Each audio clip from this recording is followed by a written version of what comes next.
Hi, எல்லாரும் வந்துட்டிங்களா? இன்றைக்கி citizen amendment act 2019 தான் பார்க்க போகிறோம். ஸோ இதே இது வந்து தமிழில் வேணும்னா அதுவும் நம்ம சேனலில் இருக்குது. இங்கே மேலே கார்டு கொடுக்குறேன், இப்போ போய் பாருங்கள். ஓகேவா? ஸோ இங்கிலீஷ் மீடியம் தான் வேணும்னா அப்படியே வாங்க போகலாம். ஸோ இப்போ என்ன அப்படின்னா, இந்த ஆக்டு ஆல்ரெடி இருந்த ஒரு ஆக்டை வந்து ஒரு சின்ன சின்ன திருத்தங்கள் தான் கொண்டு வந்திருக்காங்க. ஆல்ரெடி இந்த ஆக்டோட பேர் சிட்டிசன்ஷிப் ஆக்ட் ஆஃப் 1955. அதுலேருந்து கொஞ்சம் மாற்றங்கள் கொண்டு வந்தது தான் 2019.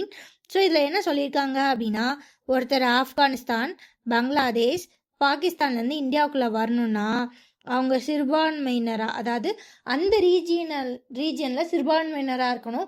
மத ரீதியான துன்புறுத்தலுக்குள்ளேருந்து உள்ளே வரவங்க தான் இந்த சிஏஏ அடிப்படையில் இந்தியாவில் சிட்டிசன்ஷிப்க்கு வந்து அப்ளை பண்ண முடியும். ஸோ அப்படி உள்ளே வரவங்க இந்தியாவில் மொத்தம் இதுக்கு முன்னாடி வந்து 11 வருஷம் இந்தியாவில் ஸ்டே பண்ணியிருந்துருக்கணும். இப்போ வந்து கொஞ்சம் குறைச்சிருக்காங்க. 5 வருஷம் ஸ்டே பண்ணியிருந்தாலே நீங்கள் வந்து அந்த பர்சன் வந்து அப்ளை பண்ணலாம்.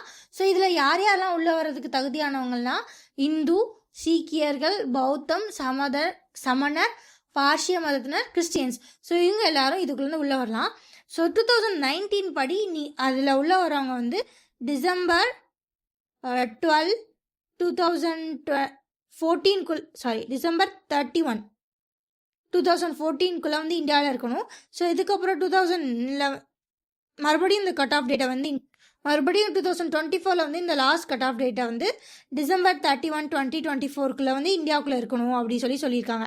ஸோ இப்போதைக்கு டிசம்பர் 31, 2024 வரைக்கும் இந்தியாவுக்குள்ளே வந்த ஆப்கானிஸ்தான், பாகிஸ்தான், பங்களாதேஷ் பீப்புள் குறிப்பிட்ட நான் சொன்னேன் இல்லையா, இந்த மதத்தில் உள்ளவங்கலாம் உள்ளே வரலாம். ஸோ இவங்க இந்தியாவுக்குள்ளே வந்து குறைஞ்சபட்சம் 5 வருஷம் இருந்துட்டு அதுக்கப்புறம் இந்த சிஏஏக்களை நீங்கள் வந்து அவங்க வந்து சிட்டிசன்ஷிப் அப்ளை பண்ணலாம். அதில் எப்படி அப்ளை பண்ணலான்னா, இதுக்குன்னு தனியாக வெப்சைட் இருக்குது, ஆப் இருக்குது, அப்ளை பண்ணலாம்.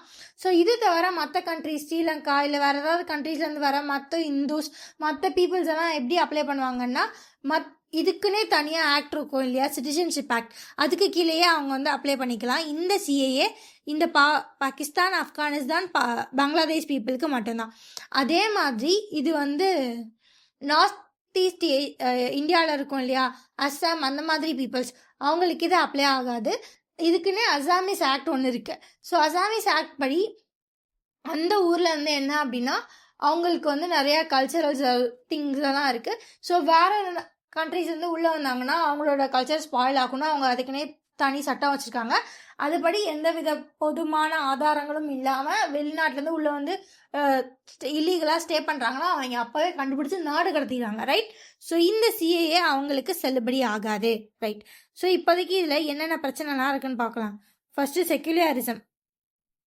இந்தியா மதச்சார்பின் அடிப்படையில் இதை கொடுக்கலாம். இல்லை, நம்ம அப்படியெல்லாம் பண்ணலை. இவங்க வந்து என்ன அடிப்படையில் கொடுக்குறாங்கன்னா, அந்த நாட்டில் இவங்க சிறுபான்மையினராக இருந்து கஷ்டப்பட்டு அங்கே மத ரீதியான துன்புறுத்தலுக்குள்ளாகி வராங்க. அதனால இது எந்த மதத்துக்கும் சப்போர்ட் பண்ணலை அப்படின்னு சொல்லியிருக்காங்க. அதுக்கப்புறம் என்ஆர்சி,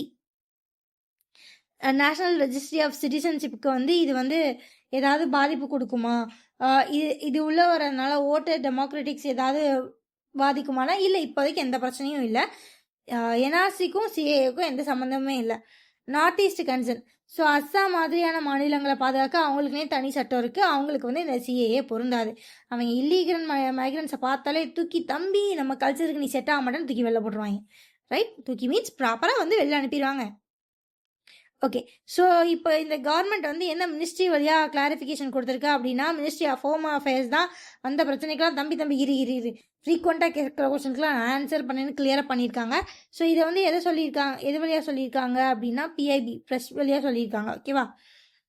சரி, இது இந்தியன் சிட்டிசன்ஸை ஆல்ரெடி இருக்கவங்கள அஃபெக்ட் பண்ணுமானா பண்ணாது.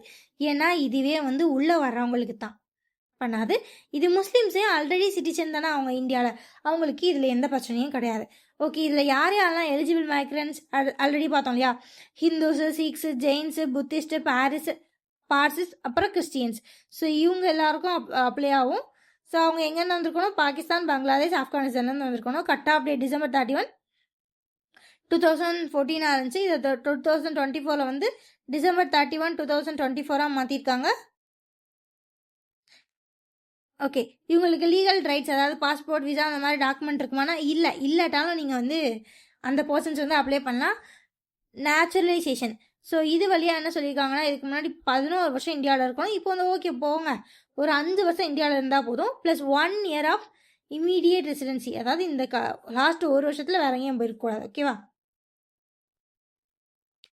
அதுக்கப்புறம் இதில் வந்து மற்ற இப்போ சொன்னோம் இல்லையா, அப்போ இந்த 3 நாடுகள்லேருந்து வர முஸ்லீம்ஸ் அப்ளை பண்ண முடியாதானா? பண்ணலாம். ஆனால் அவங்களுக்குன்னு வேறு ஸ்டாண்டர்ட் இருக்குது. அதில் வந்து naturalization section 6 or registration section 5ல் வந்து ஆக்ட் ஆஃப் 1955 படி வந்து அப்ளை பண்ணலாம். அதாவது பழைய ஆக்ட் படி அவங்க அப்ளை பண்ணிக்கலாம். இந்த புதுசுக்குள்ளே அவங்க வர மாட்டாங்க, பட் பழசுக்குள்ளே அவங்க அப்ளை பண்ணிக்கலாம். ஸோ இதில் என்ன சொல்லியிருக்காங்கன்னா, ரீசெண்டாக நிறையா முஸ்லீம்ஸும் பழைய ஆக்ட் படியே உள்ளே வந்திருக்காங்க. அவங்க வந்து சிட்டிசன்ஷிப் கிராண்ட் பண்ணியும் இருக்காங்க. ஸோ இவங்க வந்து இந்த ஆக்ட் படி கிராண்ட் பண்ண முடியாதே தவிர 1955 ஆக்ட் படி அவங்க வந்து அப்ளை பண்ணி சிட்டிசன்ஷிப் வாங்கிக்கலாம். டீபோர்டேஷன் வெர்சஸ் சிஏஏ. டீபோர்டேஷன்னா என்னென்னா நாடு கடத்துறது. ஸோ பாஸ்போர்ட்டே இல்லாமல் இந்தியாவுக்குள்ளே வந்துட்டாங்க, இது உடனே நாடு கடத்திடுவாங்கன்னா இல்லை, இதுக்குன்னு ஒரு ஜுடிஷியல் ப்ராசஸ் இருக்குது. அதில் இன்வால்வ் ஆகி அதெல்லாம் முடிச்சதுக்கப்புறம் தான் அவங்க வந்து நாடு கடத்துவாங்க. ஓகேவா? ஃபோரம்ஸ் ஆஃப் ப்ராசிக்யூஷன் நம்ம முன்னாடியே சொல்லியிருந்தோம். சிஏஏ வந்து மத ரீதியான துன்புறுத்தல் வழியாக இந்தியாவுக்குள்ளே வர்றவங்களுக்கு தான். ஸோ இதில் வந்து வேறு எந்த பிரச்சனையும் கிடையாது. மற்றவங்களாம் வந்து இது தவிர மத ரீதியான தொந்தரவு தவிர வேறு என்ன ப்ராசஸ்னால இந்தியாவுக்குள்ளே புலம்பெயர்ந்து வந்தாலும் அவங்க எல்லாமே நார்மல் ஒரிஜினல் 1955 ஆக்ட் வழியாகவே வந்து அப்ளை பண்ணிக்கலாம். பட் சிஏஏ வந்து இதுக்கு மட்டும் மத ரீதியான துன்புறுத்தல் காரணமாக இந்தியாவுக்குள்ளே புலம்பெயர்றவங்களுக்கு மட்டும்னு கிரியேட் பண்ணப்பட்ட ஆக்ட். ஓகே, ஸோ அவ்வளோதாங்க சிட்டிசன் அமெண்ட்மெண்ட் ஆக்ட் 2019. ஸோ இது இப்போ படிச்சிட்டோம். இதில் குவிஸ் வேணும்னா அதோட வீடியோவும் இன்னும் கொஞ்சம் நேரத்தில் இந்த கீழே வந்து வீடியோவாக பாப்பாவும் இந்த வீடியோவோட எண்ட்லேயும் அதோட டேக் வரும். ஸோ அதை கிளிக் பண்ணி ஒரு குவிஸும் அட்டன் பண்ணிடுங்க. பாய்.